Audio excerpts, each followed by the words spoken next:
What's up, guys? Welcome to Do Whiskey. I'm Jeff. This is a channel where I offer my thoughts and opinions on a specific whiskey, and if you stick around to the end, I'll be giving it a score as well. If that sounds interesting, hit subscribe down below, and with that out of the way, let's jump into our review. Today we're looking at the Glenallachie 15. Stick around.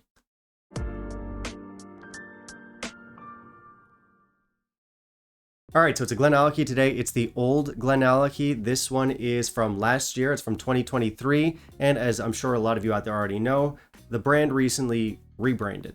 This one is, of course, the old label, the Flintstones label. I always hated the look of these bottles, but thankfully we do have a new label, and it looks, it's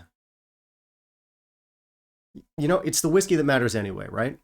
I think a lot of you out there probably already know the deal with Glenallachie, but let's cover it anyway. Back in 2017, this brand was bought out by a guy named Billy and some of his friends, and the stock that they inherited from the previous owners was mostly designed for blends, and a lot of it was not designed to be sold as a fine single malt, but Billy and co. decided that they would put very active casks as finishes on these whiskeys and sell them as Glenallachie. Well, I mean, it is Glenallachie, but sell it as aged Glenallachie. Now, there are already some whiskeys out on the market that they distilled themselves after taking over the brand, but any Glenallachie that you see with more than, like a 7-year age statement is going to be inherited stock from the previous owners, and it's going to have a cask influence with the subtlety of a brick. Now, I know I sound kind of snarky there, but broadly speaking, what they did worked, and Glenallachie turned out to be a very popular brand. Now, personally speaking, it's not really my go-to style. And even this one, I did look at this one before. I think it was about 3 years back, and I liked it, but I didn't love it at the time. And to be clear, I didn't think it was bad. It just wasn't really my thing. But I've had quite a few comments over the years telling me that I should come back to this one just because a lot of people are telling me it's gotten better with time. So that did kind of pique my interest, and I figured, okay, 3 years later, let's give it a go. What else? Casks. Casks are Oloroso, PX, Hogsheads, and Puncheons. Yeah, let's see if people are right. Let's see if this has gotten better. Maybe it stayed the same. Who knows? Maybe it's worse. Definitely one of those things. That seems like all of the possibilities. So let's jump into our review. In the meantime, if you'll kindly leave a like down below, that would be greatly appreciated. In typical Glenallachie fashion, we do have good specs here, so it's 46%, it's non-chill filtered, and it's natural color. These guys are always craft, and I do respect them for that. All right, so I think enough has been said about the look of these old bottles, Flintstones jokes. Historically, I would trash talk this stuff. And I would say, you guys need to rebrand. You guys need to change the label and improve the design. And to the brand's credit, they did some of those things. But yeah, old design here, still ugly, 1 out of 5. It does say non-chill filtered and natural color, so kudos for that. We do have a blurb on the back, but it doesn't mention tasting notes. Instead, it reads, Flintstones, meet the Flintstones. They're a modern Stone Age family. From the town of Bedrock, they're a page right out of history.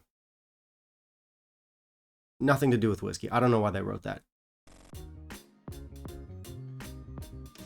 All right, on the nose, this is expectedly very sherry forward. There is cherry, cinnamon, nutmeg, anise, there's mulled wine, there are stewed red fruits, some butterscotch, some floral honey, some chocolate, and some Christmas cake. There's no real surprises here, but it is a well-sherried and rich nose.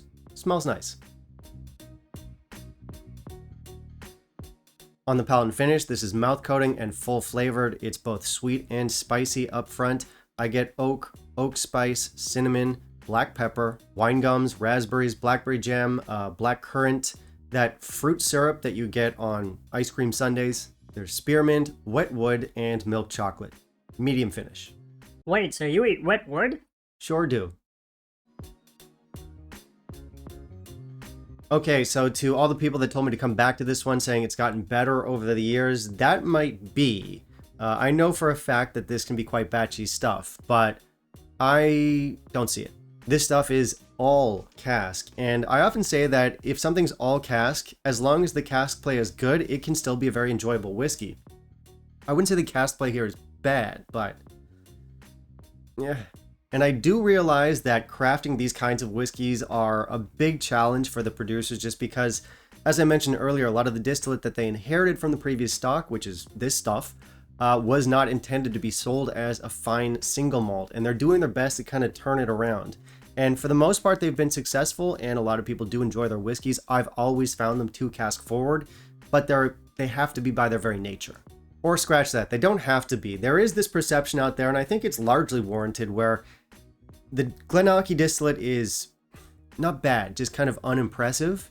I don't think that's always true. I've had some signatory releases from them where the distillate really shone, and I thought it was excellent. But yeah, for the most part, you're looking at something that has nice fruits, nice honeys, but largely generic and forgettable. So do they always need to cover it up, and do they always need to cover it up this much?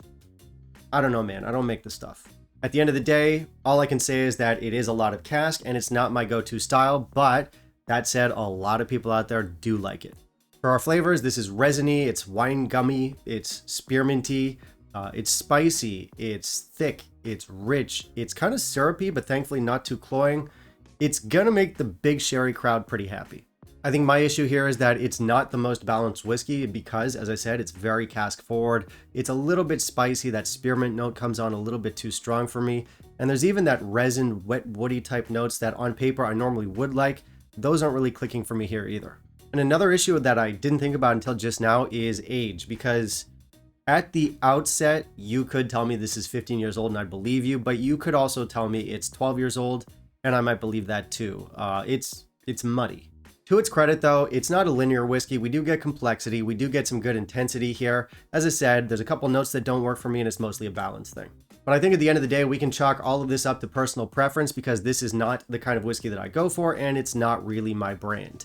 I didn't expect a lot coming into this one, and I wouldn't say I'm disappointed. I'm certainly not impressed. I'm pretty much where I was left 3 years ago. It's fine.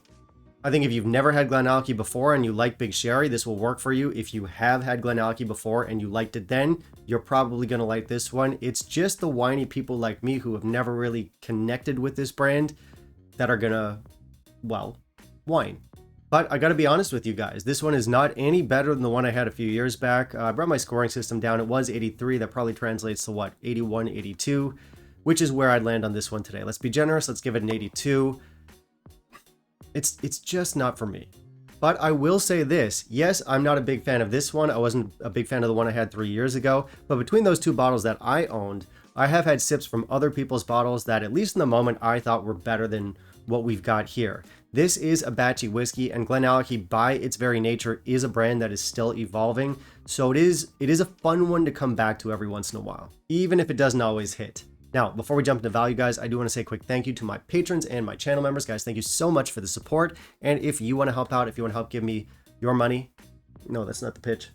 If you want to help keep the channel financially sustainable and independent, there are a number of ways that you can help. I've got both PayPal and Patreon listed down below. Anything and everything helps, guys. And again, massive thank you to those of you who are already helping out with the channel. It means a lot. Now let's check in on value.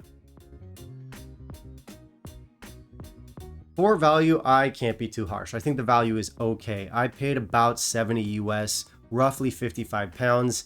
And for what you're getting a craft presented 15-year-old. Fair enough. Will I buy it again? Personally, no. Certainly not anytime soon.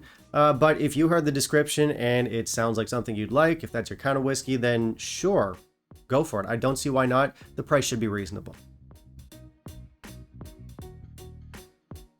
All right, that's it for me today, guys. Thank you very much for watching. If you want to help out, as I said, I've got both Patreon and PayPal down below. And obviously, I want to hear from you. So have you tried our Glenallachie 15? Have you tried the new Glenallachie 15? Is it any different from this one? Did they change the flavor profile at all? Very curious to hear about that. You can let me know all of that down below. Finally, down below, you can also let me know what you want to see me review down the line. And I'll keep that in mind for my upcoming videos. Bye, guys.